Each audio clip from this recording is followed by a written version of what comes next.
also starting a little late due to a cascade failure, so we're just going to start now. And well, surprisingly, there's nothing scheduled after this panel, so we can run as late as you guys can run. You planned that, didn't you? Actually, I have to leave early because my other persona has to go to a stage show called Daet Presents at 11 p.m. in the Allegheny Ballroom, where I will tell you horror stories so my tiger shoot out my houses. But I'm going to start this panel. This is Convention Horror Stories, also known as We Did It, We Lived It, Please Don't, This Is Why We Drink. I am Ash Liska, your Director of Programming and Media Liaison for Anthrocon, and a member of the Board of Directors. Giza, how did I end up there? You volunteered. No, I didn't. Yes, you did. No, I didn't. So we're going to start introductions at the far end, on my left. Good luck. I know. Why are you still talking? I am O.C. DeSantis. I am the VIP Relations Manager, Assistant Director to Daet Wolfuar. Yeah. I'm Giza White Mage. Guess why it's a white mage? Because you're a white mage. That would be it. I'm white. currently the social media manager at this con. Prior to that, I was operations director for 13 or 14 years. They kind of ran together. I staffed a few other cons as well. It was 15 years. Don't remind me. And on my right. Hi, I'm Edward Hyena, Con-Chair for Ohio, Director of Operations for SCN and MCFC. Also was Head of Operations at Morphicon. I worked for MFF. You just don't know what TFF. Yeah, pretty much. And we're currently scouting him for our convention. No, scouting, he's already hired. Oh, good. Congratulations, you're on my team. Next. So you're trying to think? And it went well. Okay, we're good. Hi, I'm Don Hafner, otherwise known as Cryo, or the other guy. And I am the head of logistics at this convention. Mic isn't working. Why? Your mic isn't on. Why is it? Is that better? Can you hear me now? Good. Not head of IT. Obviously. I am the head of logistics at this convention. All this stuff is my responsibility. It's his fault. And I have cheese. What do you want? Shut up, I got you. I just have to put up with this guy. And this is water. What kind of cheese? Right. This is grape sun-kissed. What kind of cheese? Yes, we need to know. Irish cheddar. Is that from the Introduce And yourself. Swiss. Hi, I'm Reese. I have to put up with this bitch. You're fired. No, I rescind that. Damn it! So sitting up. I was so close. So sitting up here and standing here, our combined number of years of service to Anthrocon equals approximately 75. Did you forget a few zeros? No. Is that wrong? I believe I am pretty much accurate considering I have, I'm sorry, no, it's 36 because it's 15 and 13 and then Yeah. 10, yeah, no, we're well over 30. And combined with all of us is enough corrected vision to see the moon landing. So, I can see sound. there are a number of stories we can tell you about this convention. We will not tell you names unless it will protect the guilty. And we will gladly, but the best way to start this panel is to find out what type of horror stories would you like us to relive. So, first shooter first. The oatmeal story. The oatmeal story. That's from Alkali. That's an Alkali. Yeah, our oatmeal story is an alkali story. If he is not here, we will put a pin in that. And when he and I trade, he will gladly tell you the story of oatmeal. He will be trading with me. In the back, right there. How about your worst incident with a fursuiter? Oh, A jeez. disorderly fursuiter. So that is a programming. I know one from a recent con, but we have a 2-year statute of limitations. Like, Yeah, we can't talk about anything after in 2016 or 2017. No, I mean, I wasn't referring to anything specifically. I was asking what is... oh, that's my worst story. Question for me. Worst story in general with a fursuiter? Yes, worst story in general involving a fursuiter. Okay. Okay. We should So, preface this by saying, if you've been to this before, you might hear some repeats, because if everything we're talking about happened in the last year, we go criminally insane. So we just want to set that expectation there. so you guys okay if I start with this one? Since, as I said, we will come around then and move on as we enter these types of stories. So I have only been the director of programming for 2 years, so I can't talk about that. But before that, I did work for KP for a long time. I'm sorry. I love KP, and he is a very sweet dog, and we should all be, I'm sorry, he's not here. He is not feeling well, and that's why he's not here. So, We'll witness. worst pursuer story would have to be the time where I was actually helping out. This was many years ago. I was helping out with media relations, and I was walking a newspaper through the Weston Tunnel to the DLCC, and we were doing a walking tour. And we had one of our fursuiters who was not exactly brushed, if you know what I mean. And I'm walking and saying, and this is a lovely view of our convention space, and if you look in front of you, there are a series of fursuiters. And the minute I hear that, the little bug in my ear goes off the person 25 feet in front of us who is shoving a fursuiter into a closet. The reason they are doing this is because that fursuiter suit needs brushed and this thing called woolite. Yeah. Thankfully, they did not see and or hear said fursuiter, but having to explain to that fursuiter why we shoved him in a broom closet was a very unpleasant experience. Anyone else in the panel? I can give a good example of what not to do with a fursuiter.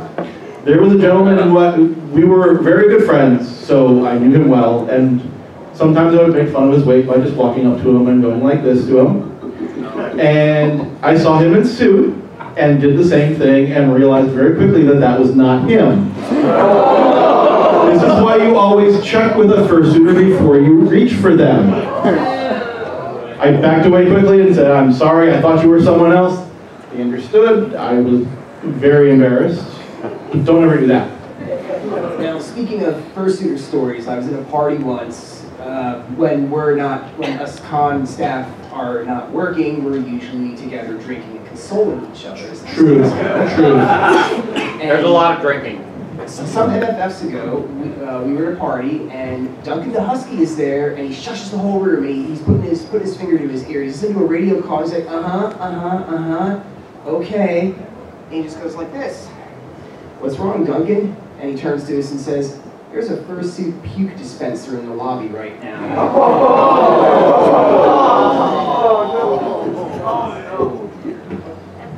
What's wrong with the microphone? Over here. I turned it the wrong way and it kind of fixed my voice on certain rotation. Clarity. Across the street. Who else has one for the worst pursuit story? I had one more that I thought of from a con. Called Rainforest. Anyone know Oh, okay. I'm sorry, I was like, but I must tell my Rainforest story.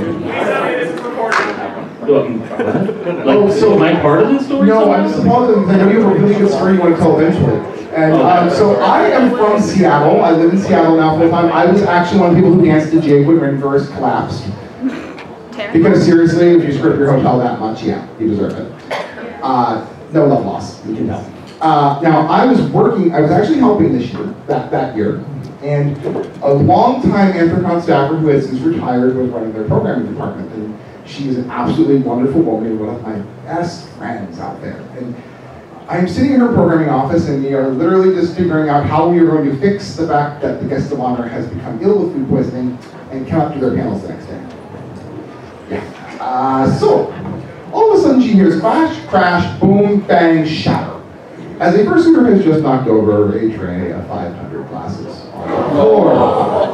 Now, the person I'm talking about, my friend here, who's director of programming, stands up. She is 6'8".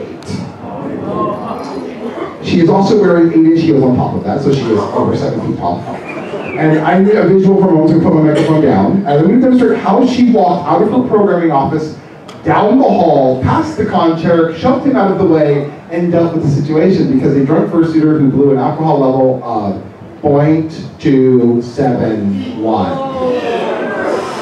This is how she walked.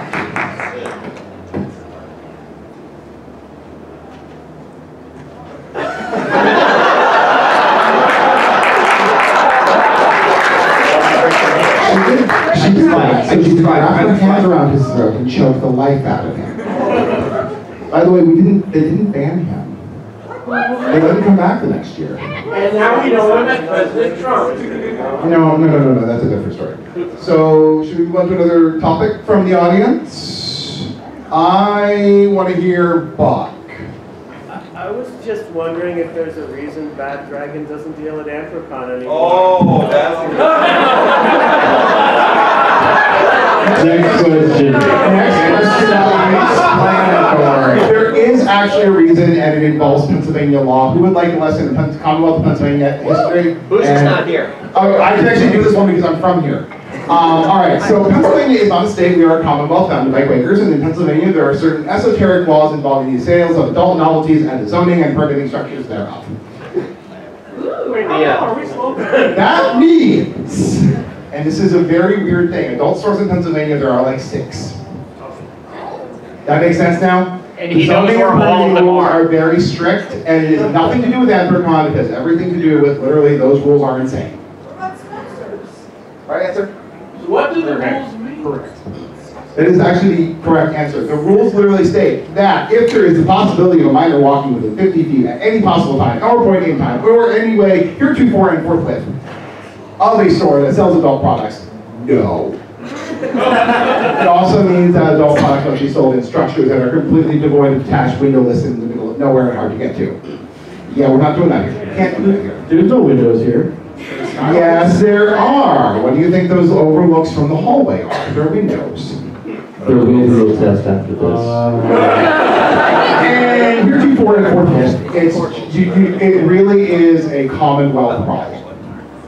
Does that answer your question, Buck, that I know you've been wanting to ask me for years? I hate you. For those of you who don't know, Buck is a friend of mine who works for Planet and is also a part of TFF. Okay, we have a real question now, a real topic now. Somebody from you guys picked something. I actually have one. Yes. What's up? What's up? What is the instance of the most absolute shit-faced, drunken person who did something just completely irreparable ever? Just like destroyed something, puked on something, destroyed and puked on something. Okay, we get the point. See alkali. Do they have to be a first hitter? No, it could be anything. As long as it's a Congo, See alkali. As long as it's a Congo, So, I had a con-goer at a con that I won't name. I'd actually met this gentleman previously at a New Year's Eve party, shouting a word I am not going to repeat, mostly because of my skin color, at 2 gentlemen who are 2 of the least likely people to put up with your crap. When this gentleman showed up at the con, there's just this guy in the lobby shouting the N-word, and I think he's drunk. I was like, I know who that is. Let's go talk to him. By the time we had gotten out there, he had already started throwing chairs for did I? Mics are really sensitive. He started throwing chairs for no reason other than the fact that the man was drunk. At that point, we decided we wanted him gone. The hotel also decided we wanted him gone. So they sent out a very large, like a Kirasfero-sized man who was actually a chef to the person's truck. And so when we told him he must leave, he started heading to the truck, and this large man just standing there with his arms crossed and said, "Where are you going?" "Oh, I'm leaving." No. Bus is over there. We were all happy about this. The man got a permanent ban, a site ban, like every kind of ban you could think of. And I figured this person will never pop up again. I will never encounter this person again in my life. Do we have a story to top that? No. Okay, I guess then we move to the next topic. You are climbing out of your chair. Follow that. Public displays of affection. I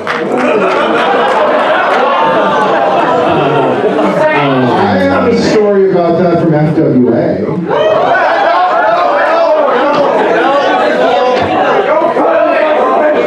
Oh, I can do other conventions because I was there for this one.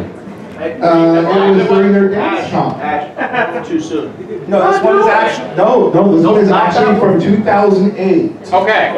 I checked. Statute of limitations has expired on this story. Okay. It is their first dance comp, and a couple decided to enter together. And this event is billed at 3 in the afternoon for a family-friendly event. I have never seen fursuiters dance more naughtily to to 9-inch nails closer static extremity. If you don't know what static extremix means, that means that is the explicit language version. It's also 12 minutes long. They rehearsed. I did not know a fursuiter could drop into a split like that on top of the other one. But did you hear a rip? No, just a zip. I walked right into that. You know, people say I'm not very funny. This is proving them wrong. Don't give them a reason. How about weird hotel complaints we've gotten? Oh, yes, weird hotel complaints. Lisa, do you have one? Back in the days of Furry Connection North. Oh. That was in a hotel where it had like a central atrium with a pool. You freeze around the side. We got a complaint one day. The manager came to our chairman and said, I got a complaint from a guest. He said he saw 2 guys hugging in the swimming pool, and he didn't feel his 12-year-old son should be allowed to see 2 guys hugging in a swimming pool. Completely innocent. And the chairman nodded his head and said, that's interesting. I'll be sure to mention that to my boyfriend.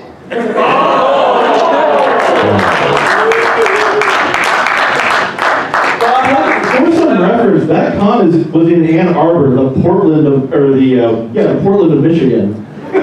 So it smelled like patchouli and feet. With schools in session, yes. Schools in session, we all must be watching. Okay. You guys have one for hotel? Yeah. Does it have to specifically be hotel? Yeah, we're trying to stick to themes as we move around. I'll have to wait then. Oh, okay. This one's for the convention center that was attached to my hotel. Oh, well then that's fine. It's convention center. Okay. Attached to us. Let me tell you a story. Several years ago, I don't know if anybody here is from Florida. Anybody? Of course it's from Florida. Okay. As you know, we run a convention down there in Florida as well. Several years ago, and Kagi will back me up on this story, we had it was Saturday afternoon, not quite time for our parade yet. We had this interesting situation that just appeared in one of our hallways. Does anybody know, well, before I start, does anybody know what the Baker Act is? I remember this We need one. to do Hold a on. 2-second summary for you, or you can Yes, just 2-second for him? If you would like to give the summary. So in Pennsylvania, it's called 302. It is the involuntary committal act or temporary insanity that puts a 72-hour hold on a person in a psychiatric facility. Here we go. Cryo will back me up on this story. I saw it. I wish I didn't. It was early Saturday afternoon. Kagi was proceeding through our convention center, as he normally does, heading to a panel, and we turned around the corner of a hallway, and this gentleman decided he wished to become friends with Kagi, and Kagi had very politely said, you know, I have places to be and things to do, and we escorted Kagi backstage, and the gentleman decided he was going to follow us to the back quarters of a hotel that he had no place to be. Well, we managed to lose him. 10 minutes later, in the hallway of our convention center's main throughway, we start hearing a very loud commotion. Please demonstrate my loud commotion. And the Lord shall smite Kage down mightily, and therefore bring his hell wrath upon us all. Yeah, it continues on from there. This gentleman was very loudly and very physically quoting verses from the Bible that he somehow managed to find out of thin air. And in changing the name of every person in them to Uncle Kagi. Well, lo and behold, he was asked, you know, would you please stop? This is being disruptive, and was asked to leave. He decided not to leave. So we call our nice, you know, convention security to come over and deal with him, and they asked him to leave very politely, as you do as a convention. Would you, you know, you are causing a scene. Would you please step over here? He then refused and continued to get louder and louder. Yes. So we called our nice little. I think he went into Revelation. He did go into Revelation. However, I believe we were Orange County at the time. I think so. I think we were. I don't know. It was OCSO, one of our two Orange Osceola County. The hotel decided to get our lovely little police officers involved, and the Baker Act is a beautiful thing when you get to witness it on someone else, but not if you ever have to experience it, and I hope never to have to experience it. Well, he decided to continue to cause a commotion, and we got to beautifully watch as 4 very large police officers escorted him, not walking, out of our hotel. He was in wrist and ankle shackles, being carried by his arms and legs through the hallway like a dummy. Still quoting the Bible. Yes. And placed into a 72-hour observation hold at a mental facility, and somehow managed to make his way back to the hotel on Monday morning. At that point, he had not yet been trespassed from the hotel because we thought the incident was dealt with. Thankfully, we have never returned to that hotel. For reasons. Okay, we're done. We're keeping score. Point to logistics for that one. So I have a theme for us. We're going back to ice for theme in a moment. OC. Yes. I would like to hear at least one of your horrifying guest of honor stories that are either about the guest of honor or about how they drove a random limousine ride through hell. Can I drink for this? Yes. Okay. Only if you share. He and I planned for this. Did you bring enough for the whole class? I did. OC is my favorite bodyguard, and the man doesn't swear or drink, usually, ever. This is making him do so. You're bad people. How many military do we have here? To the core. God bless all of you. Which one? To the con. Which one? All Yes. of them. So, yes.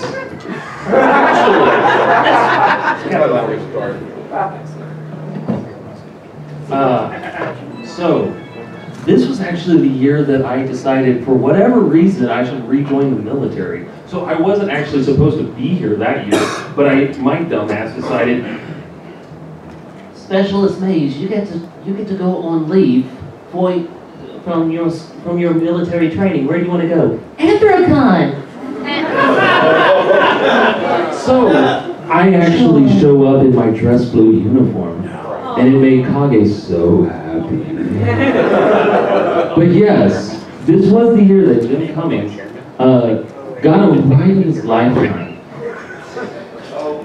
And got to see sides of Pennsylvania that no man should ever see. So, this is how the story is told to me. He gets to the airport, correct? Yep. Eventually. Eventually, the driver had never shown up. No. Yes, driver did not show up. So we call the limo service. We get a new driver. We think he's a driver. He actually turned out to be the brother of the driver. The brother we do not talk about. So what I've heard from Kage, once the limo arrives, he has jumped the curb We finally get to the door, and I love how Kage says it, because every time the guy gets out, he's wearing nothing but an unbuttoned shirt, sweat stains from everywhere, and just goes, he's here. Meanwhile, our lovely guest of honor gets out of the limo, white as a ghost. Because he was dazed by the broken light panel, just... After Jim Cummings is a talent. You left out the best part. Yeah? Yeah. Where he was taken to? Yeah, exactly. I was getting to there. Okay. Because that's the icing on the Kage cake.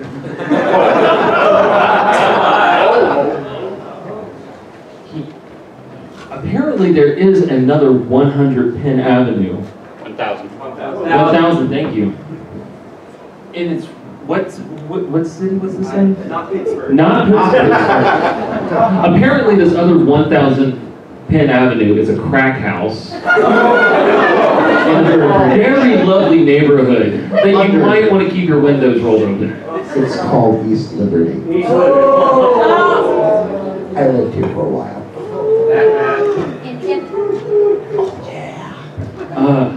But GOH horror stories. Or the time where Sergeant Juan was abandoned in the airport. That was terrible. Yeah. What happened? So anybody that had an opportunity to meet Sergeant Juan, I got to spend the night in Pittsburgh International. This was what? I had it written down. My second year as GOH liaison. Thankfully, he got onto a flight. Unfortunately, I got to sleep on a luggage conveyor belt. Was it lucky? Was it moving? The lady at one point started vacuuming around me. Also, did you meet the real Sergeant Juan, or did you read one of his body doubles? If any of you were here for any year, you have never met Sergeant Juan. I have actually met Sergeant Juan. Who the heck is Sergeant Juan, he was an acrobatic shooter from Japan. I know who you mean. And because of some cultural things, his entourage, none of us actually knew, aside from Kage and Osi, who he actually was. There was entourage, and any of them could have fit into the suit. And I'll play here so I can trade. Finish your story. Oh no, that's literally the end of the story, is that no one actually knows which one Sergeant Juan is, and they won't tell us. And it's honestly because they all look the same, because they didn't all look the same. It's literally they all have the same body size as Sergeant Juan. So I will leave you in the tender care of Alkali so I can go market this.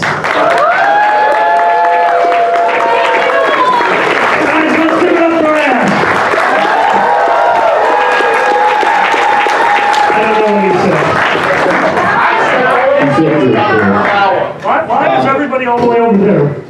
Why? Because Jesus scares me. There's more liquor. No, the liquor's over here. It's right here. This is sun-kissed. I thought you were You're not my real dad. You can't prove that.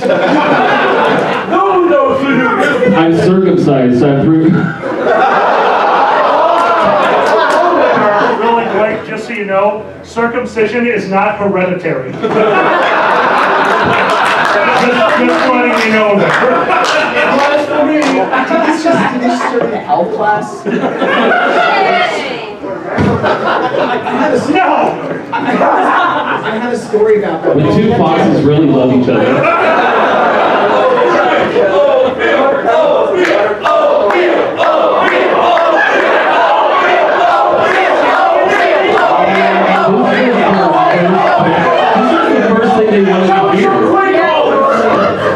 Seriously?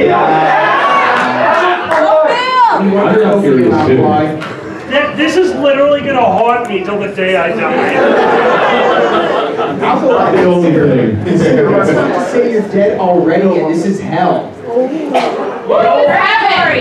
know how I know that I am not dead? How? I haven't opened this bottle yet. I would never leave booze unfinished.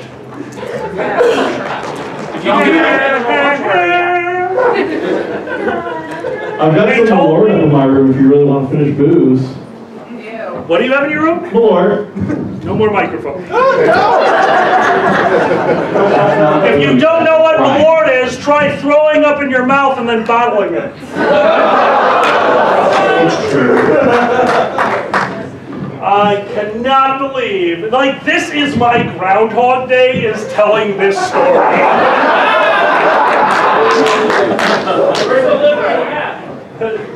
Me and Kage just drank a full hat of liquor. Just so you know, that was the first thing somebody wanted to hear about. Seriously? It seriously is microphone. It could be worse. Okay, yes, it could be worse. All right, next. So, I helped out a convention named Midwest Fur Fest. Absolutely wonderful convention with it, but yes, who here goes to MFF? Who here is an MFF? That it's wonderful. I wish you did too. MFF is an absolutely wonderful convention. It's got a similar feel to it to Anthrocon. They work so closely together. They're so wonderful to each other, and they all hate me. And the reason I know that is MFF gave me a job to do, and that job was back of house manager for Hospitality Suite. Now, when they told me I was going to be doing that, they said, oh, it's nice and easy. You get a bunch of snacks and everyone touches them and sneezes on them and you throw them out immediately. Yeah, that sounds about right. But then they let me know that they were purchasing a soda fountain. Now I'm old. Soda fountain. Remember those things? 4 spigots, push a button, tasty, diabetes. Well, that's how they described it to me, but instead, because, you know, we found a way cheaper soda fountain. Way cheaper. It was used and had 16 spigots. I don't know 16 sodas. The last one, we were just going to hook up to me and hope they picked it as just blood. Let me die. The blood is less sticky than this monstrosity. I would never put booze through a soda machine because I would die. It would just be like the end of the Little Rascals. I have never seen the Little Rascals. I just lied to all of you. So, we got this soda machine with 16 fountains, and they brought me orange soda, and root beer, and Code Red, and they put our stickers. It's actually still, I think it's one of my accounts, it's the sticker from the MFF machine, me holding a Diet Mountain Dew. And we actually came up with a bet. The first thing that lost all of it, the first thing that ran out, that's the new con chairman. And I just looked over at Takaza's and held it down while staring at him. Well, the machine didn't work as planned. The machine had a mind of its own. Skynet is a fucking pussy compared to this. Rating of this panel. 13 and up. It was a mean person. Very bad. At one point, we found out, do you guys know what happens if you get air in one of the lines for soda? Same thing if you get air in one of your veins, you die. This machine was just soda, soda, fireworks, soda. The carpet sounds like you were walking on bubble wrap. At one point, a young man came to the soda, chose Code Red Mountain Dew, and I looked over and I saw that the carbonated water was not coming out, and all it was Code Red syrup. I looked at this young man and I said, son, give me a moment, I just got to reprime the machine, it'll take a second. And this child, this impressionable youth, which I have to assume has parents, looked at me and pushed the button hard. He filled up his cup, which what I then found out, because I had to taste it too, is basically liquid lifesavers. Takes the cup away, and now that he finally has a free hand, very quickly, and I was impressed. You know what? If a grown man does does that to me. It's not someone I know, like, wow, how rude. This kid was 5. He's gonna be the fucking president.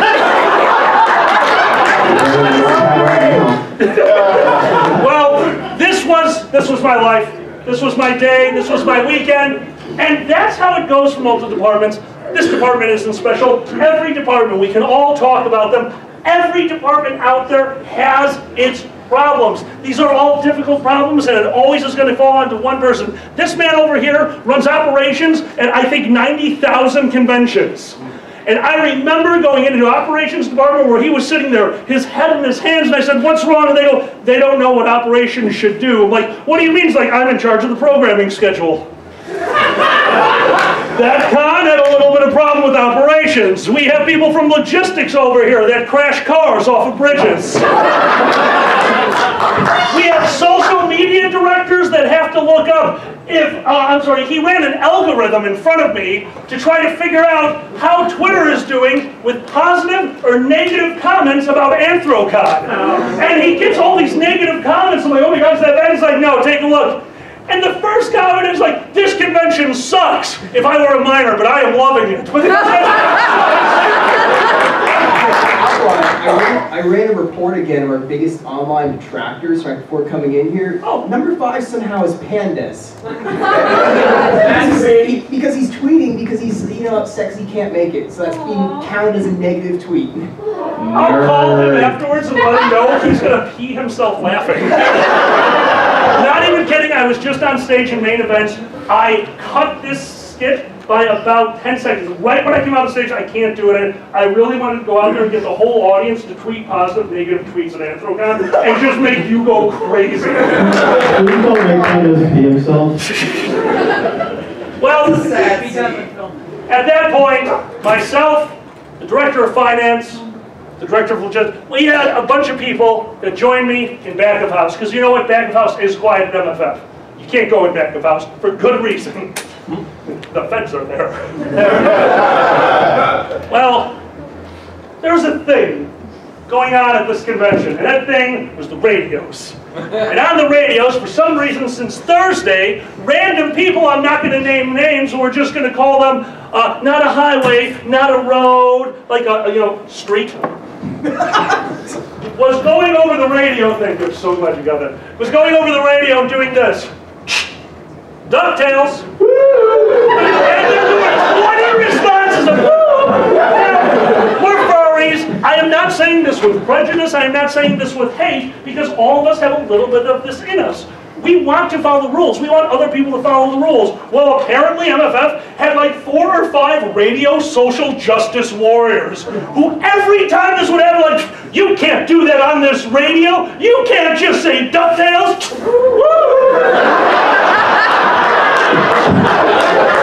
Well, at this time of night, at this point in our lives, this is getting obscene. We are sitting there in the back of house, in con suite, with tons of food all over the place, sitting down on counters. It's myself, it's Woody, it's the late great Takaza. We are all sitting there, we're having a good time listening to this radio chatter. And Woody and Takaza start getting involved because it's funny. Well, I laughed. My fat ass tried to lift myself up onto the counter where a large metal ball. You guys watch Archer? Yes! Cling! God rest Anthony Bourdain. Yes, I was Anthony Bourdain on Archer. I knocked over a bowl of steel-cut instant oatmeal. So I grabbed my radio. This is alkali, the oatmeal has been spilled. Woody.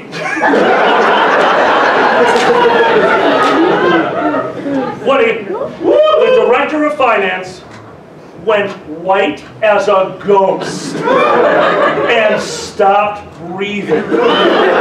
He stared at me. You know those weird animals that got the big old eyes, anime characters? So he got the big old anime eyes, staring at me, trying to say something. Takaza is clutching his chest.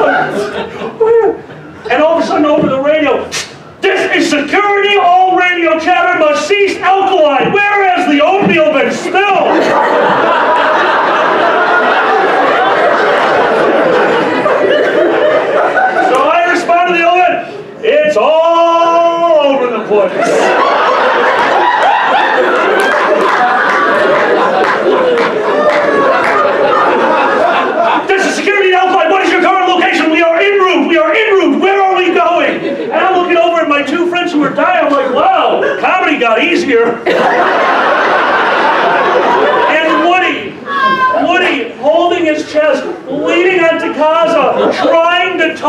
And Tagaza finally regaining a sense of alkaline. Oatmeal is code for money.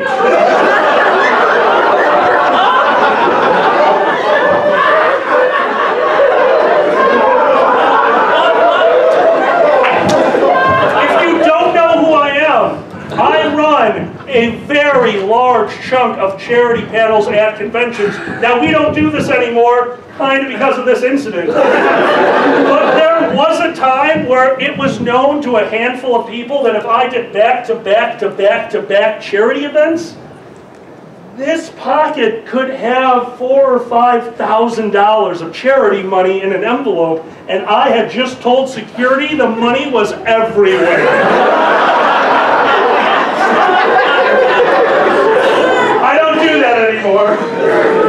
So in the end, everything was settled.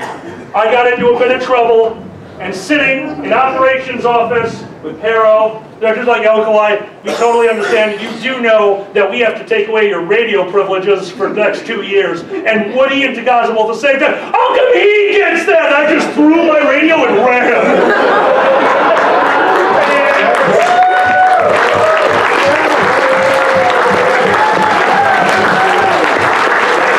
So that's the thing about threatening to take away a radio. It's not a very good threat for con staff because they're willing to do that. The radio is a primary. Hi? Hi? Love you too. Okay. The radio is a prime method of communication at a con. But when we were starting a new con in CFC, we were experimenting with a new format. We used something called Zello, I think it was called, where it simulated the old Nextel push-to-talk thing because we were cheap and didn't want to buy radios. It was awful. We ended up buying radios halfway through the con because it did not work well. But some of the staff were still using the Zello to communicate periodically, shortly before, shortly after meetings throughout the year. And shortly before one meeting, hi, Alkali. They were starting to communicate, like, who's on the way to the meeting? Where is everybody? Like, who's coming tonight? Are we going to have a party after the meeting? All this kind of stuff. And then suddenly we hear a voice of a loud man from the Chicago area saying, I don't know what's going on, but my car is talking to me and I'm scared.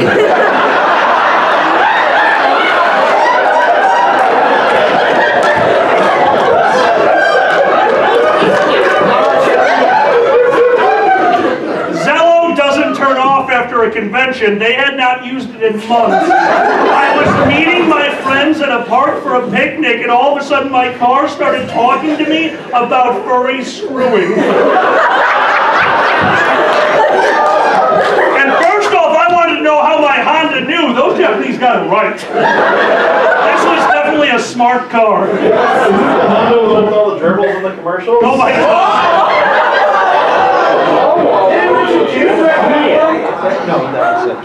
Oh, that's me. I'm sorry. See, now with modern technology, it's like, I don't have a radio, but I got Twitter and Telegram and Instagram and Facebook, and so many people are messaging me, including my mom, who is now DMing the Anthrocon Twitter. Oh, God. Yeah, it's getting weird. What's your I don't want to know. It's because she knows you checked that. Yeah, she knows you checked that.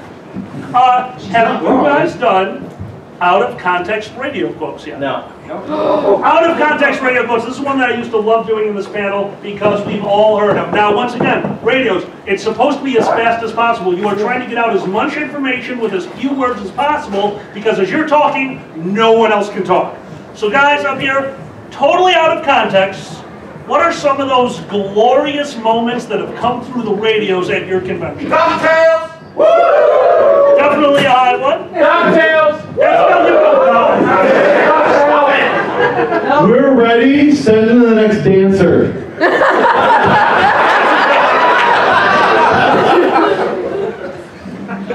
I got one. They were coordinating the first who danced through the radios and didn't tell us ahead of time. I do love MCFCs. Right before the parade, I knew what was going on. I think operations knew what was going on, but the radio call was, all right guys, Pandeza's on the roof. And Security immediately got on the radio, like, no, he's supposed to be there. And he's happy. Where's the truck? In the river. At MagFest some years ago, the cops are here, they have riot shields and shotguns. Oh, that's an improvement over last year. I've heard Pursuit Parade is now lining up outside Kage's A-Hall.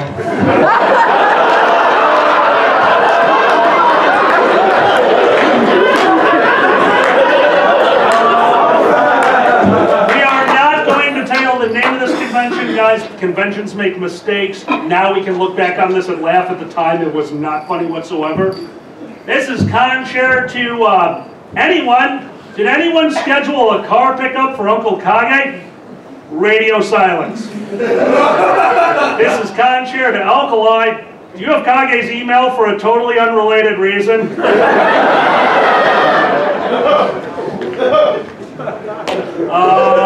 Oh yeah. Oh, we felt so bad. But it wasn't my job, so I felt less bad. Go on. Yeah. Oh, yeah. Oh shit, this is on! It is not what you think. What was going on? Oh no, it is exactly what you're talking about. Which one are you talking about? Oh, I'm legit.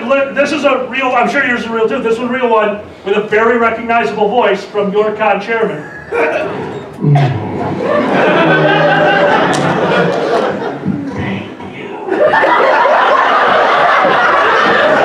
He is laying there as a staff member walks over, reaches underneath him, and goes click. He was getting a massage.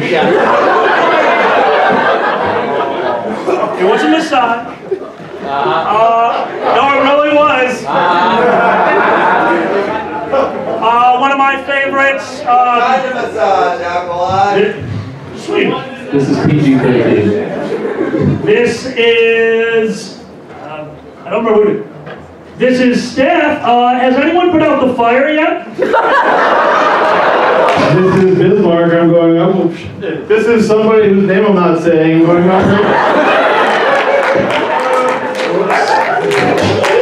This is your convention chairman. Do you mean the grill? Yes, I do. Please call it the grill. 20 minutes later. This is con store operations. We're all out of poppers and need a drop off. This is con chair to con store. Do you mean novelty popping plastic discs? Yeah. Please call them novelty popping plastic discs. Also, Alkali's on his way, and turn him away immediately. I was thinking of something different. Which one? There is a man juggling fire on the patio. Please advise. This is con ops going off right now. Yes! One call once. One of our people at Anthrocon one year was on call with his superiors in the Navy. He was finishing up some business while at con. He's watching through a glass partition. There's a cat fursuiter and a mouse fursuiter, and they're kind of like pantomiming. And at one point, the mouse is chasing after the cat with an axe. And he starts laughing uncontrollably. And there's an admiral on the other end of the call. He's like, "What's so funny?" "I just saw a mouse chasing a cat with an axe." The admiral says, "Son, you go to cooler parties than we do." I can segue off of that. Go. The first two MFFs shared back in 2000 and 2001 shared their hotel with a military leadership conference. We thought it was going to be a problem. There are all these people walking around in dress blues, looking very stiff, looking very professional. And then the dances at night came, and they were trying to sneak in. The next year, it turns out they made sure that their meeting was on the same weekend again, and some of them had tails this time.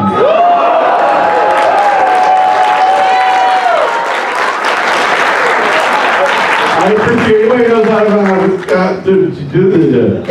I appreciate anybody who knows how to have a good time. I cannot top that. I just have to say though, just speaking from somebody that is military, my unit actually was trying to put me on orders this weekend. I almost missed this weekend. However, in fear, I am emailing Ash saying, I am almost not going to be here. Send me documentation that proves that I have actually purchased convention staff to be here. And so he sends me Excel spreadsheets, personal letters saying, this convention will die without OC. And then, lo and behold, my sergeant says, just go on your vacation. And that's when I realized, I just low-key told my entire unit from my captain on down, I'm going to a furry convention. And my drill weekend is next weekend. I got one more radio. Go for it. Yeah, they're dredging the river, con chair. Uh-oh. I got the call I made. It's another MagFest story. One afternoon, I was just doing a walkthrough on one of the guest floors, and I hear this bang on the inside of the guest door. Door opens, guest room door, excuse me. Door opens, and this guy with a big black eye stumbles out. Girl stumbles out after him, she looks at me and she says, please sir, help. Several more people stumble out. It was like a clown car. I got on the radio and just said, I'm at room number 312, send everyone. There were 10 people sleeping in that room. What the hell? No, MagFest. Oh. Better. I was in the early days when it was really rough. We're going to hit my favorite one. I will never forget this radio call. It is an MFF classic. This is operations to charity? This is charity, go ahead. There's a half-naked charity bear asleep on the information desk. Please advise. This is charity going off radio. This is operations to security. No.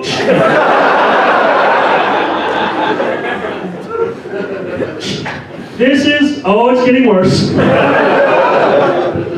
And I don't have a better way to describe this. The Asian photo booth had moved over to the information desk.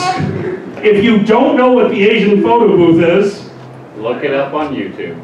That's one way to do it. There's a bunch of wonderful Asian furries with an insane sense of humor that go into Godzilla mode, change into those voices, and just start taking pictures of everything and scream Godzilla at me. They found the half-naked charity bear and started taking photos. And that is when the person who was on site goes, this operation is to anyone. The Asian photo booth is taking pictures of the half-naked charity bear. And I couldn't resist. I had a radio back at that point, like, this is helpful, I'm gonna go get a new skit. It's a pretty fun night, to be honest with you. That man can drink. This is also the last panel. Oh, fuck it. Just keep drinking. Best practical joke you've done on Kage. I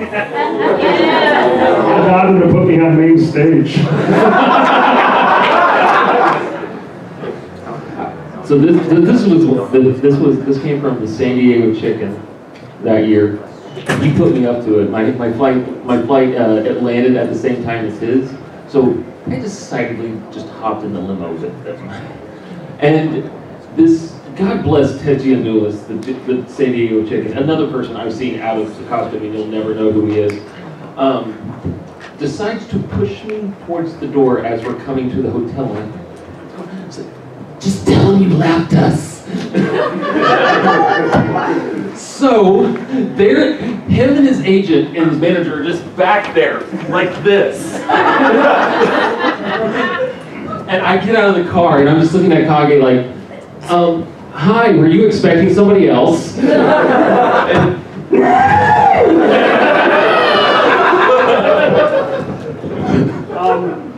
if you guys will excuse me, this is my night to spend with Xander. We were planning on doing something, so I'd like to leave you guys with one last story.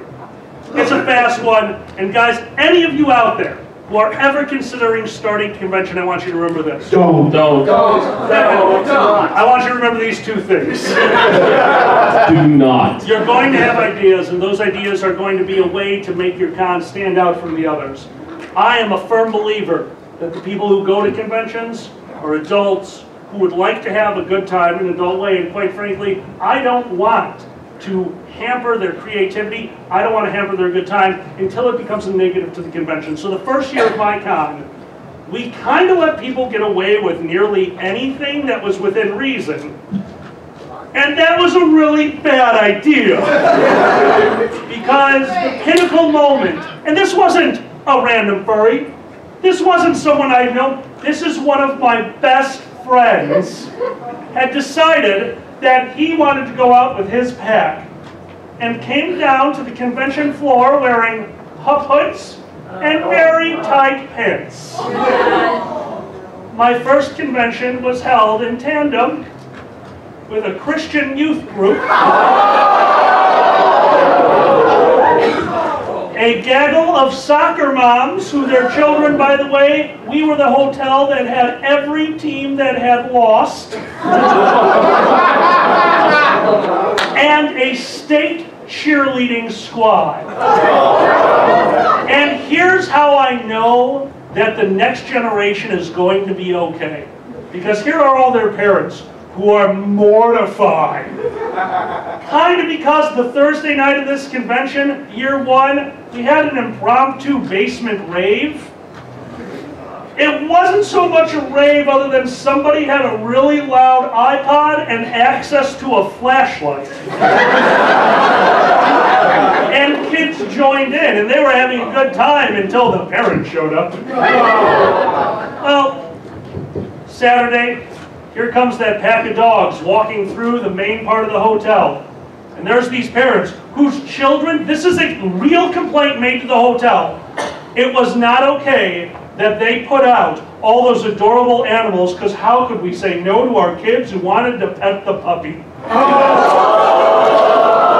That's a real complaint lodged by one of these groups at my hotel. But I got to see a magical moment as my friend, walking through the hallway with his leather dog crew, and this soccer mom's son looks over them, getting to know himself, I think. And without missing a beat, she reaches her hands down and puts it on her son's chest and verbally, audibly, and loudly says, "No, no, honey, don't pet those doggies. They're dirty."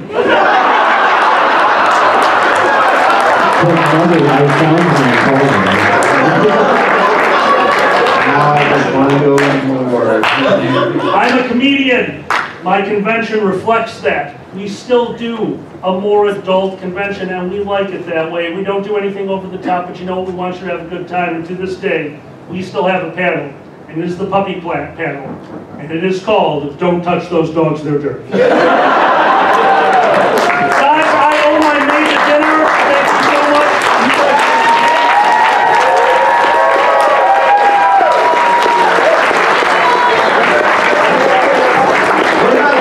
The rest of us are staying up. Oh, sure, we know who you are. Oh, man, these birds. Luckily, I don't have feelings anymore, so this is fun. Hey, Ozzy. Yeah. Ozzy, I was just given permission from Kage to tell this story. What? Yeah. Which one? Guys, if you're leaving, let's keep it quiet. There are still performers up here. Remember, that's respect the performers. One day you guys are going to be on the stage because we'll all be dead of alcohol poisoning. This is a story that happened this year. Statute of limitations. No, it's okay. But you mentioned me in particular. No. Then why are you directing me? Because you're the leader of the panel. Am I? Oh, yeah. Okay. I thought I submitted this panel. Huh? I thought I was the one who submitted this panel program. I don't know where you guys came from. Okay. And get back here. So, does this story involve some metal? Yes. Okay. Ed, what are you doing? Okay. I'm hiding. Poorly. I want no part of this. Get back in here. In here. Where did he go? Sit your butt back down, young man. I thought I fixed this. This year, No. my team and I decided that we needed a few more things. Stuff. And so we went to Kage and said, Kage, purveyor of the massive wallet, please bestow on us about 20 metal easels. Please. And so, Kage, who is desperately trying to get into the 21st century, and just has gotten Alexa for his birthday, says, okay, Cryo, I will. Alexa, order me 20 metal easels. A few days later, the package goes to Grandma Kage for some odd reason. And Grandma Kage... home. Oh, she is home, that's right. Yes. Grandma Kage calls up her son and says, your package is here. Okay, Mom. Which package? The one with your name on it. Okay, Mom. Which package? The one addressed for you. I'll be right there. So he goes over, and he goes to his mom, and his mom hands him a box that's about yay big, yay wide. And he goes, what is this? Well, Alexa didn't hear 20 metal easels. Alexa heard 20 metal weasels.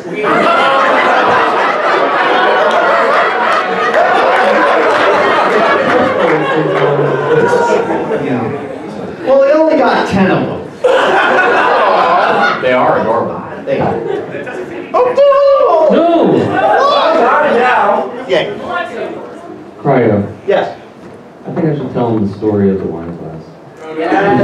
So, did anybody go to Kage's story hour? Did you know the wonderful wine glass?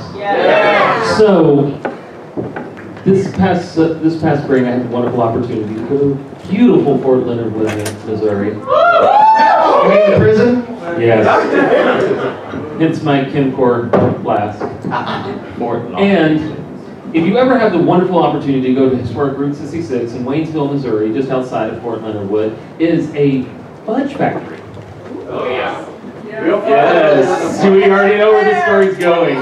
So, while I'm at this wonderful fudge factory in Waynesville, Missouri, on historic Route 66, they have these novelty wine glasses. I send a text message to Ash, our programming director, and say, Ash, should I get this for Sam? Yes. Now, the fun part of before his story hour, I got to tell him where said wine glass was purchased. And I said, Sam, I got you a gift. It's from Uranus. and they say, the best fudge comes from Uranus.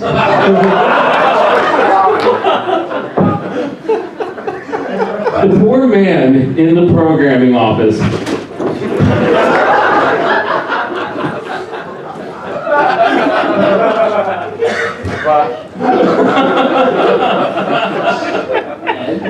I did promise him I'd wash the glass before giving it to him. His eyes follow me.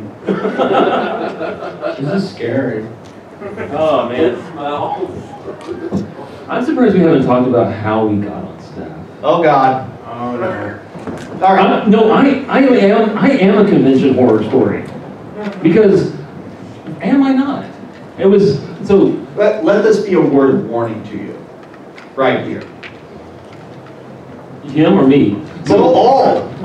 Okay, who here is, this is only their second Anthrocon. Okay, so, come 2010, I had KP coming to me. I'm 25 at this time. Dumbass. And anybody who had met KP is like, hi, your name is Ozzy? I've heard wonderful things about you. Would you be willing to help me on some panels this con? I'm like, sure, I'm all happy to help. Young, dumbass, baby kid. And come to find out, I'm going to attend 2011, but KP's like, so, I actually was interviewing you.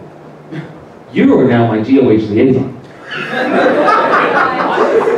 So, 2011 comes around, and I've had Ash, I'm pretty sure everybody on programming, Kage himself going, who's this fucker? This is PG-13, you get one of those. That's why I said one earlier. Okay, we just went to R because it's after the panel. But yes, so but then they smelled competence. That was the year of Peter S. Beagle, the man whose voice can put you to sleep by reading a phone book, and Andy Rutton. And they decide both at the end of the con, when the dinner for staff was still in the Washington room in the Westin Hotel, to give you an idea of how smaller we were then. Both going up there saying, OC was wonderful. He helped us so much on this convention. I don't know, out of all the 15 conventions I've ever been, OC is the best person I have ever had the pleasure to work with as a liaison. And here is Kage coming out of a curtain. And I run up to the stage. Can I have my soul back, please? And 9 years later, here I am. Okay, all right, OC. I was thinking, you have these awful stories regarding guests. Oh. I mean, just the worst things. I've done guest of honor handling at other cons, and for me it's more like microaggressions. Like, I had a guest once who was doing like double shots of Jaeger late at night, and I had to convince him to stop because he had panels in the morning. I have one that I cannot talk because of statutes of limitation. Like. He wanted to have the story or criminal statute of limitations. Clarify. I have never had a guest make me feel so embarrassed because I am trying to be the pinnacle of dapper Dalmatian, professional. I'm the smile, so that way if my guests are ever crazy, I'm like, it's okay. Well, I go.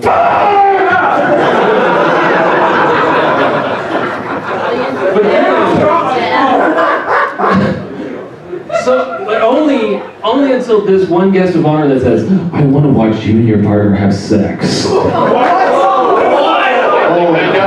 I think I know who this is. Yeah. Well, me? I'm a professional. What do I do in this situation? You say no. He was persistent. He should have been. Okay. No, I was like, are you willing to donate to the charity? Is that a position? I'm in all positions. So how much did you raise for charity? Yeah. $1 whole. All right, OC. All right, I got I had a guest of honor disappear on me once mid-con. He just says to me, oh, I'm going to visit my family who live nearby. I'll be back later. And then I had several nerve-wracking hours in which he just wasn't answering phone calls or texts. And I'm trying to decide, like, okay, I should probably say something to my bosses and let them know. But he tried to tell them, the guest tried to be like, don't tell anyone that I'm disappearing, and it was weird. Did he come back? Eventually. This is a good question. She's got the pink paw. Hey, I would like to know how the truck ended up in the river, please. Gravity. Yes! Wait a minute, hold on. When was that? Nope, too soon. Speaking of, if we want anything for charity, I have yet to see one of these walking around the convention. If anybody wants it, they can certainly bid on it. What?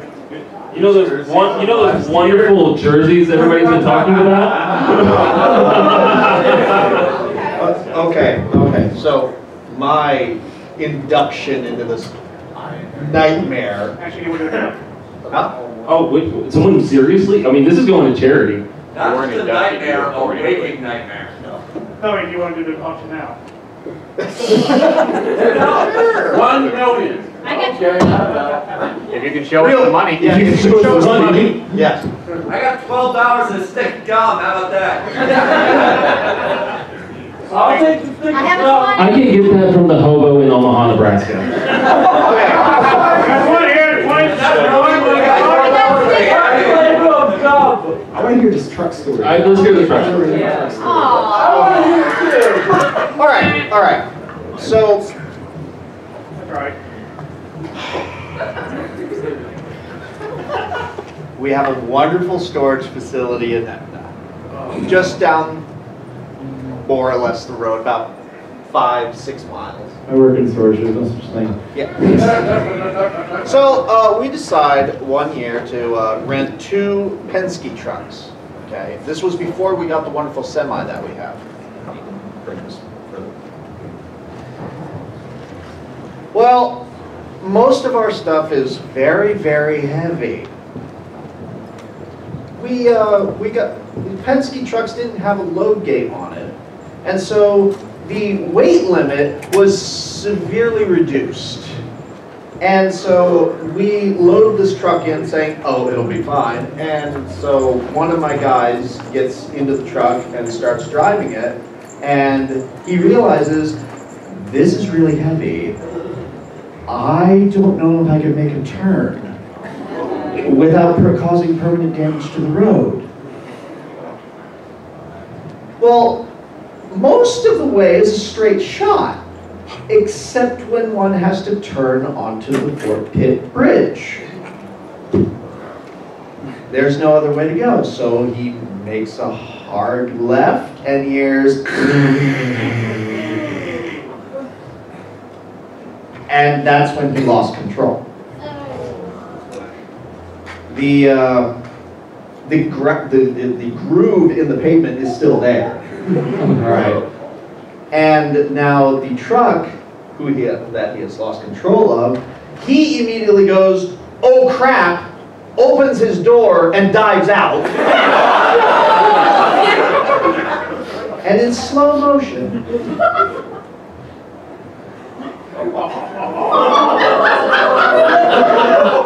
Sploosh.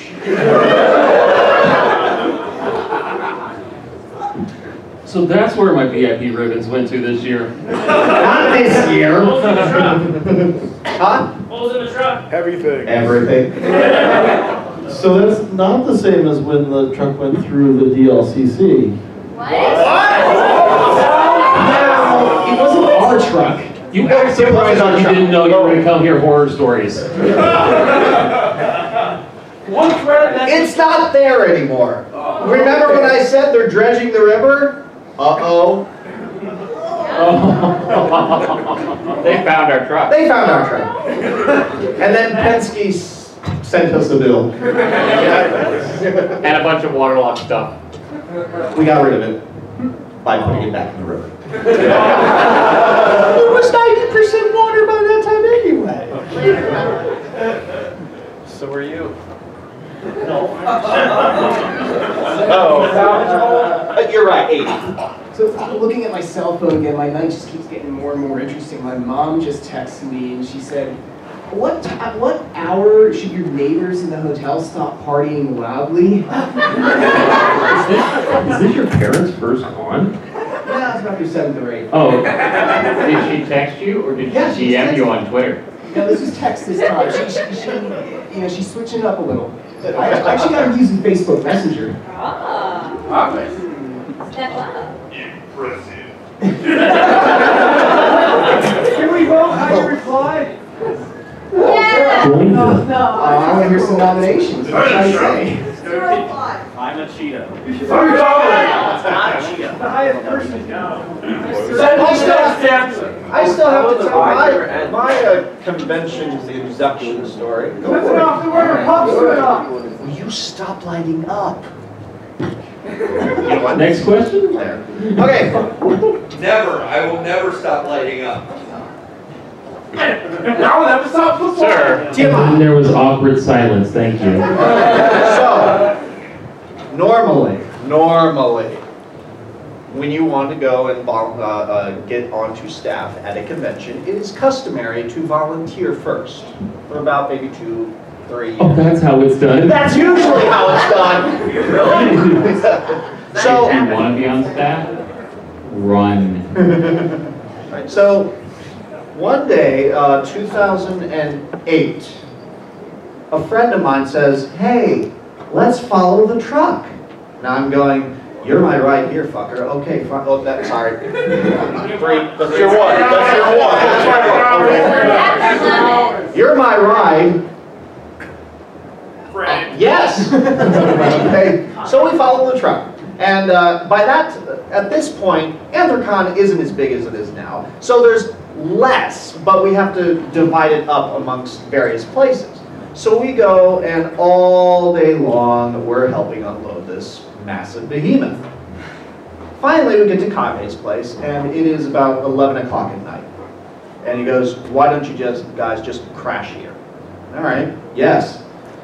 So we sleep the night over there, and he takes us out to breakfast the next morning. And during breakfast, yes, yeah, That's a trap. it's a trap. All during breakfast. What's your half for breakfast? I don't know. Your explanation, sir, this entire evening. All through this, he's doing this. We're over easy.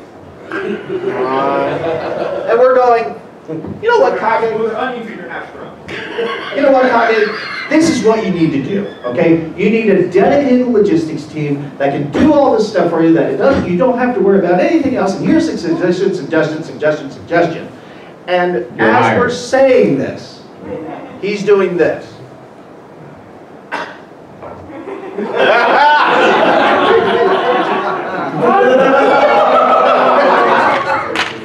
Are you boys on staff? No, you're hired. Trap! Kage doesn't buy you food, he buys your soul. This is my 10th year.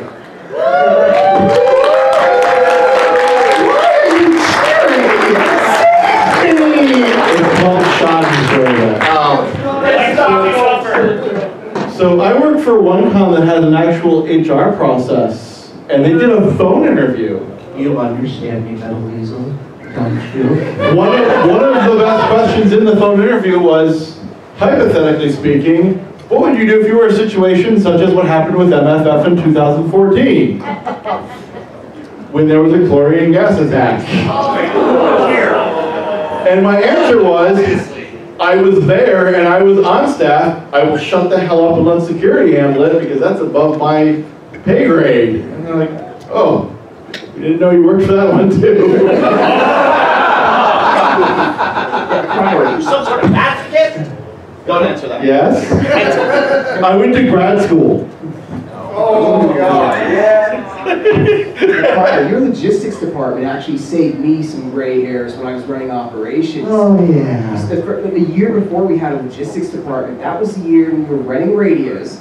And basically what they'll do is they'll ship you boxes of radios via UPS for the con. You use the radios and chargers. You then pack them back up, slap on a return label, and send them back. We had 4 boxes of radios come in. At the end of the con, we had all the radios, but a box went missing. Someone just tossed an empty box, we guess somehow. Nobody knows. We had packed 4 boxes of radios into 3 boxes. They may have not been sufficiently padded. And I remember I was griping to Sam, I'm like, we need this stuff managed better. And then you guys showed up next year. Yeah. And I didn't exactly know what exactly you did. I swore a lot. You did swear. No, the year after when we came I drank a lot. You did drink a lot. Yes, but then you came up to me, okay, and said, "All right, this is your problem now." No, You washed your hands of us. So, no, I think I told you this. I told you this story. So I had the opportunity to attend the local anime convention in Omaha called Anime Nebraska. And so this is them. They're trying to pack the amount of attendees we have into a quarter of the size of the Westin Hotel in Omaha. So, but my friends were like, you need to check this place out. And I thought, well, I got time. I'm going to check it out. And I tried to contact somebody on staff to, I didn't understand the registration process. And this is when you make sure you change your email account. I thought I was sending an email with my personal Gmail account. I sent it with my official Anthrocon VIP relations email. I got a response back saying, you're hired. And then my first anime convention was me lugging around anime voice actors, watching cattle truck signage, listening to voice actors going, may Gaia protect you, may Gaia protect you. And there's people saying, I want this one, this one, this one. I don't watch anime. Why did you ask the furry to come and do your con? Now just a time check. We've been at this for 90 minutes now. Keep going, keep going. I've been at this for 11 years. We're almost reaching Marvel movie moment, so by the time we're finally done, you're going to stick around for the credit rolling, and then Kagi's going to pop out of a cake. Honestly, I don't feel so good. Wait. Why are we still sober? What? Okay, why are some of us still... I work for FCN. Oh, yeah.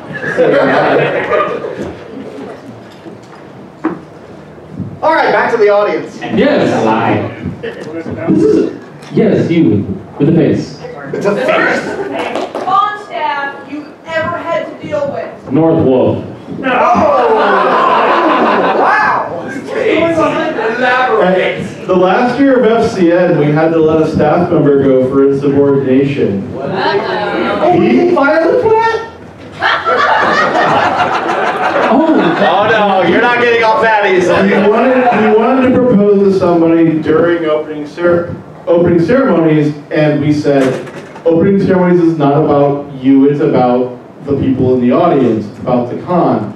We can give you your own time slot, and you can run an event and invite whoever you want, but you can't hijack someone else's event. So the event he decided to hijack instead was the con chair's DJ set. The next day we relieved him of duty, and when he started spreading rumors to all of his friends about why he was fired, it's like, oh, it's because I dared to propose a gay wedding. He tried to accuse the con chair of a furry con of being a homophobe. And the con chair's boyfriend, now husband, thought that was hilarious.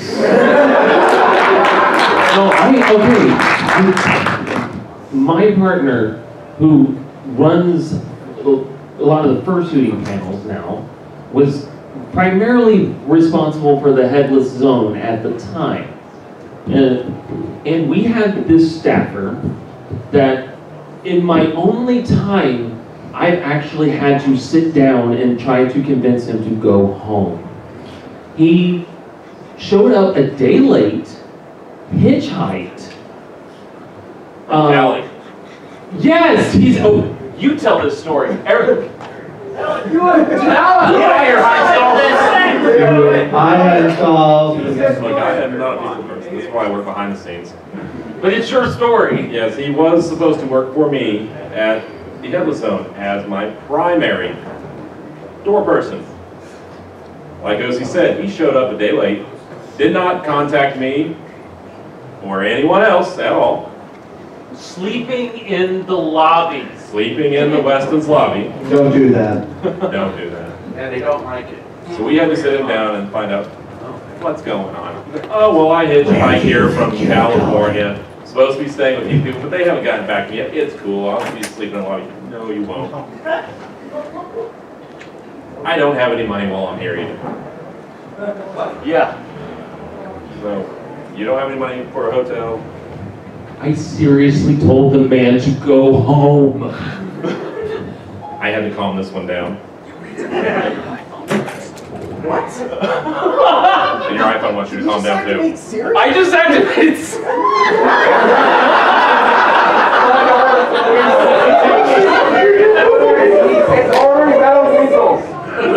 So that's impressive. I had to terminate a staff member once for dishonesty. They were making misrepresentations about their position in the organization to attendees and the general public. And we would pull them aside and say, no, that's not what you were doing at the con. You were doing a little less than that. Also, don't collect private information from attendees without telling us. A little less than that? You mean a lot less? Yeah. Ooh, I thought of somebody worse. Is it someone I know? Nope. There was, oh hey! So, this person wasn't actually fired so much as arrested. One of those. One of the first few Morphicons that I worked, the contract came up to me. Hi, that guy. I don't remember his name. Anyways, I'm sorry. I work with your gophers. Twig. Hi, Twig. Anyways, so we had a rotating security chief. Every year we had a new security chief, and one year on Thursday, the contract walked up to me and says, I have a job for you to do. Okay. The head of security and his wife are on the patio painting boxes. We made these giant wooden boxes to lock game cabinets inside, or game consoles inside of, so that they wouldn't wander away. It was a great idea. There was nothing wrong with that part of it. It was, we need you to go out there and distract them so they don't notice the undercovers sneaking up. Like, I'm going to need you to repeat that. It's like, they have a warrant. I need you to distract them so they don't run. So I went on the patio and made the most awkward conversation I've ever made in my life. And I'm just like, so how's the paint coming along? You guys really excited for the convention? And I see people hiding behind SUVs and creeping up as it's going on. And I try my best not to look. Because I'm just like focused on the two people in front of me. It's like that episode of Doctor Who where if you don't look at the angels, they can come for you. Yes, all the Boo Buddies were coming, and I was trying to make sure that they did. All the angel dragons. And then, at some point, they got close enough that they all leapt out. They were all plain clothes. None of them were uniformed. They had badges out for sure. And they said, you know, I think it was West Virginia PD. Keep in mind, this is an Ohio convention. Oh, God. It was either Virginia or West Virginia PD arresting these people. And at that point, I just slipped through the door and got, I slipped through the door and got the hell out of there, found the contract and said, you ever do that to me again, I will quit on the spot. Because that is the most awkward thing I've ever been involved in. And also kind of scary. Imagine how the people getting arrested felt. Yeah. What were they arrested for? They were arrested for weapons charges. That didn't send them to jail. However, the multiple, and I mean 30 or 40 counts of felony grand larceny later on did send them to jail. So, Anthrocon was a great con. Indeed. Of course. I hope no one's offended by the Angel Dragon comment. I love all my performers and attendees alike, but the infighting that certain Angel Dragons have, that makes no sense to me. It's like the Orthodox and the Catholic Angel Dragons or something like that. I'm a Protestant. Come to a furry convention but love each other but hate each other at the same time.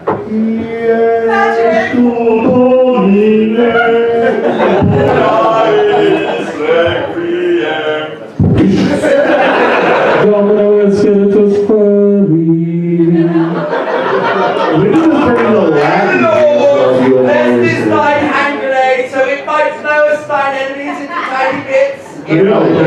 No, Okay. No, we just did the Holy Grail theme at MCFC and never again. Oh, God. Oh! YouTube will have this eventually. No one's recording this. No.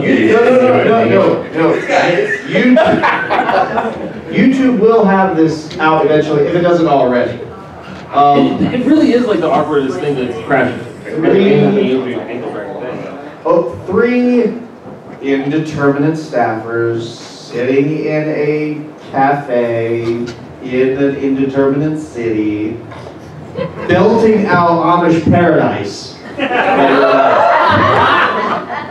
I can neither confirm nor deny that's a certain chairman was also in that. Was he pantomiming? Like, Yes! No!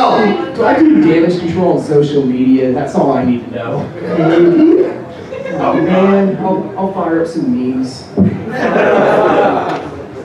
We did! Deploy the meme cannons! They did get a standing ovation.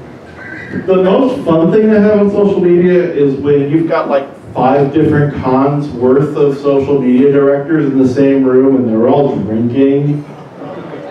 Yeah, wasn't it, who started that? I think it was Tor from Indie FurCon who started it. I don't know what Fur was involved. Yeah, and then cons we didn't know jumped in, it was weird. So this was at Fur Squared, I believe. 2 years ago. It was the... Alkalize guy. No, it's within the statute of limitations, it's good. This was the year that the Moonlight / La La Land thing happened. And it was IFC and some other con Twitter that were making comments about it back and forth. And every con started to jump in with GIFs, with, you know, friendly barbs, with, if in the case of some Australian con, in case of some Australian cons, it was Convergence. Convergence, just kangaroo GIFs. Every time it was a kangaroo GIF.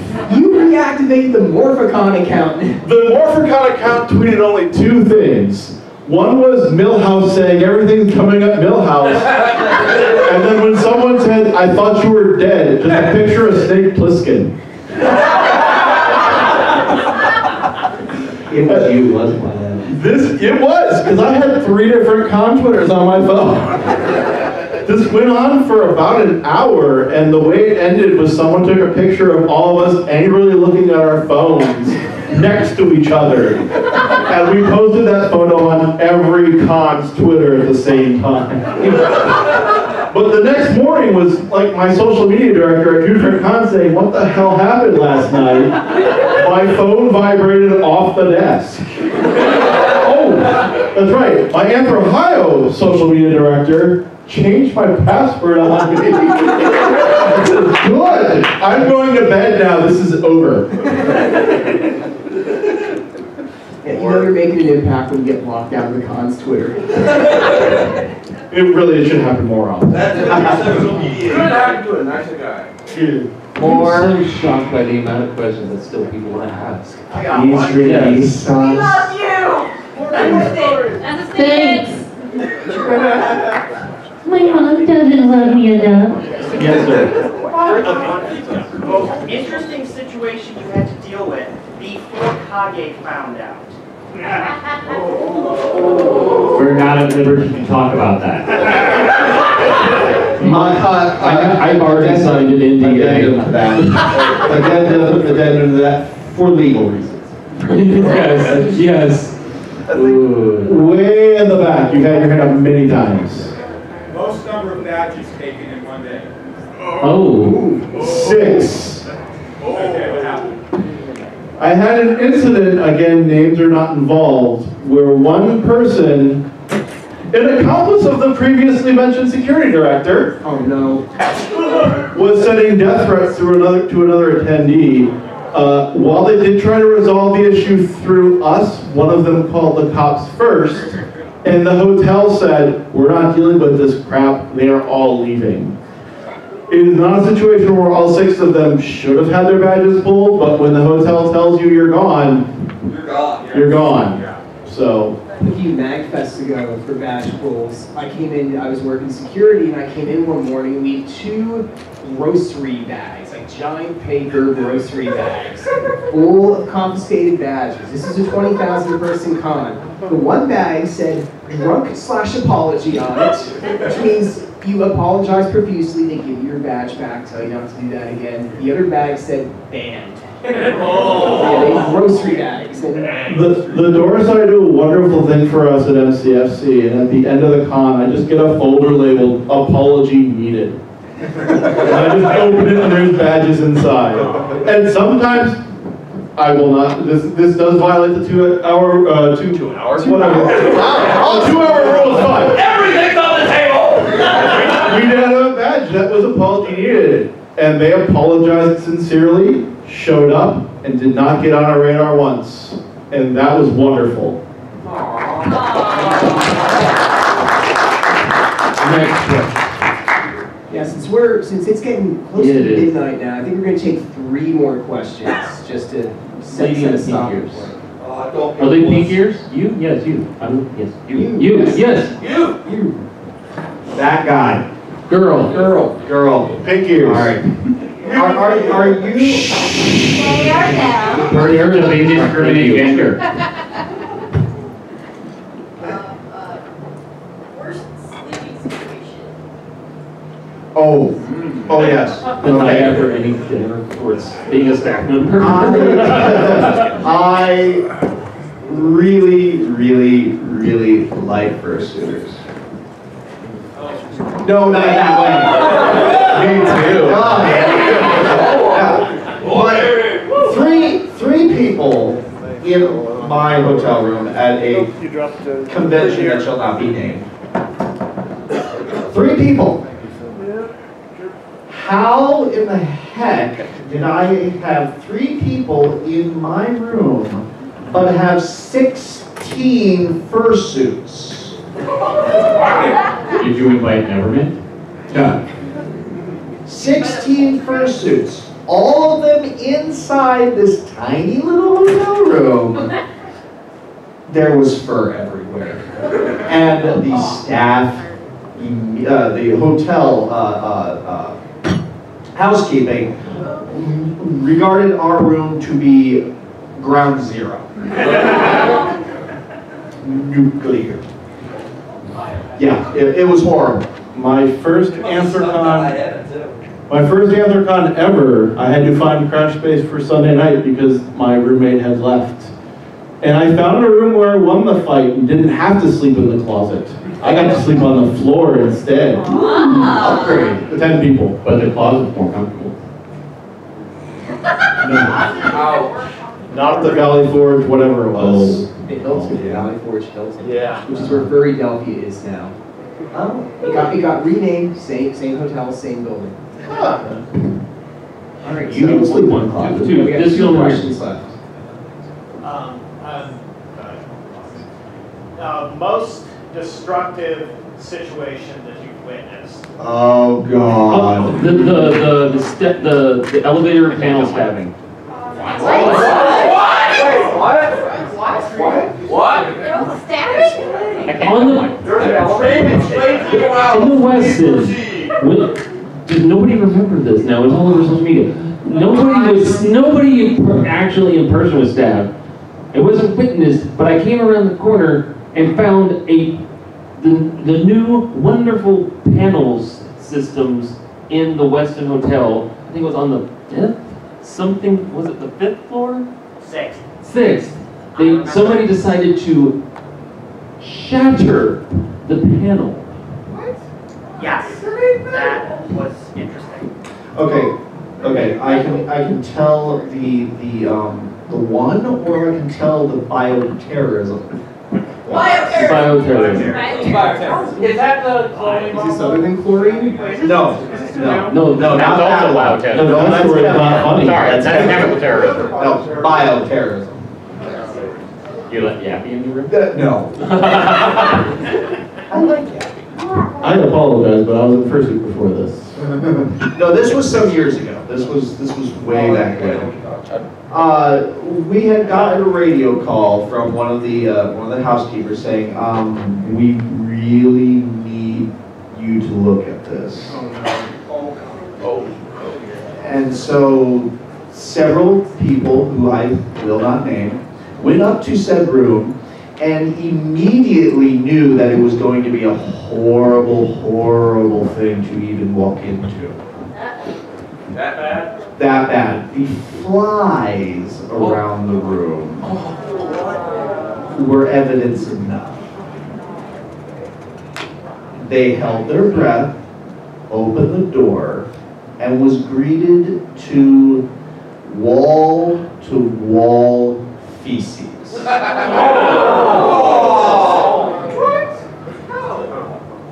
Don't There's ask why. There's a certain group that shall remain nameless, but they tend to sometimes get a little bit over-exuberant, and they decided that this would be fun. No. How many people this is their first convention? These are all extraordinary circumstances and are not the norm. I cannot emphasize that. That has never happened again. Thankfully.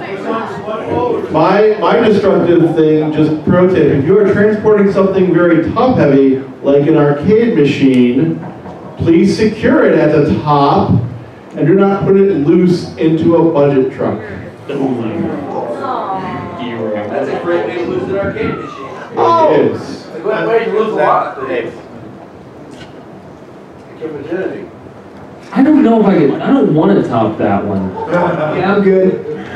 And you folks in the audience that were asking the details, go wash your brains. Okay, last question. Who's got one more? I saw a hand in the back row first. Gentleman in the red shirt. Party bus.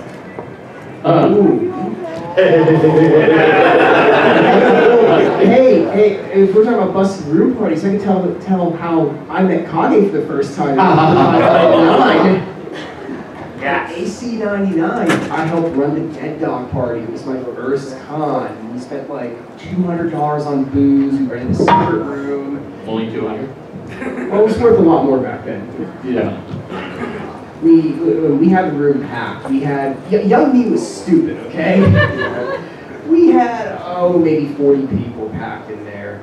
And then the hotel general manager and a cop comes up. And I'm like, there's a limit of 5 people in this room. And I look at her, I look at the cop, and I'm like, yes, sir. We clear the room out and shut everything down. There's 5 of us left. We're just cleaning things up, and there's a at the door. And it was Kage. And we got quite a lecture from him, and that's how I met him. And now look where you are. Yeah, I became staff next year. Oh, so it was punishment for you.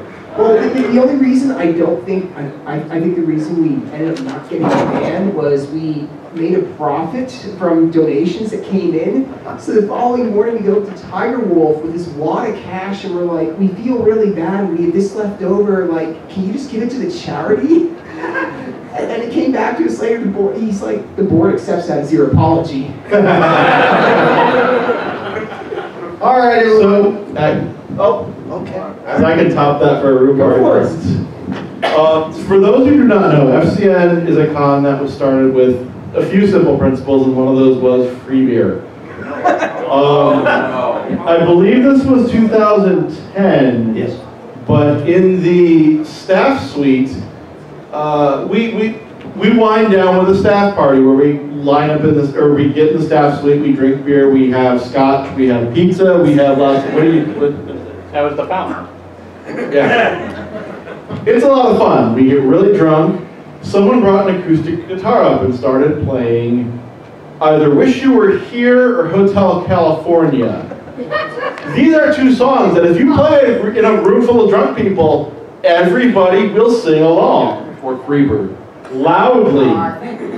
It was then followed up by the other one. I just don't remember the order of the songs. But after 2 sing-alongs like this of 40 drunk people, including most of the door side, the entire executive committee, volunteers, guests of honor.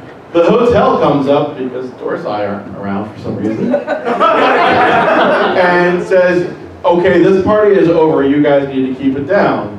And I'm sitting there, head of operations, with the keys to every programming room in my pocket, and I just pull them up and start looking at them, and I'm like, guys, this is fine. We're just going down the hall. And then the head of hospitality suite said, I know where the kegs are kept. And that, we were playing Kings all night, we were draining those kegs. The epilogue of that is, that's when someone from some internet whatever tried to sneak in and get pictures of the furries being deviants, because this is the time when that still happened.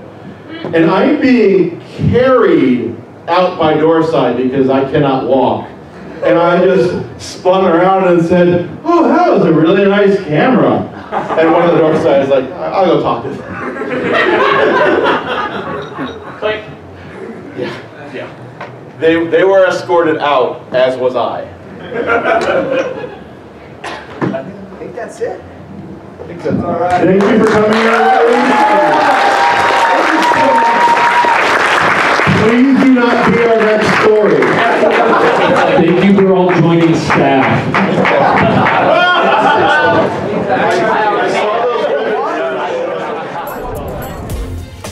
Silver Gattoman, he bought me a coffee. Silver Gattoman, here is the song for thee. He likes to video all the panels at the cons.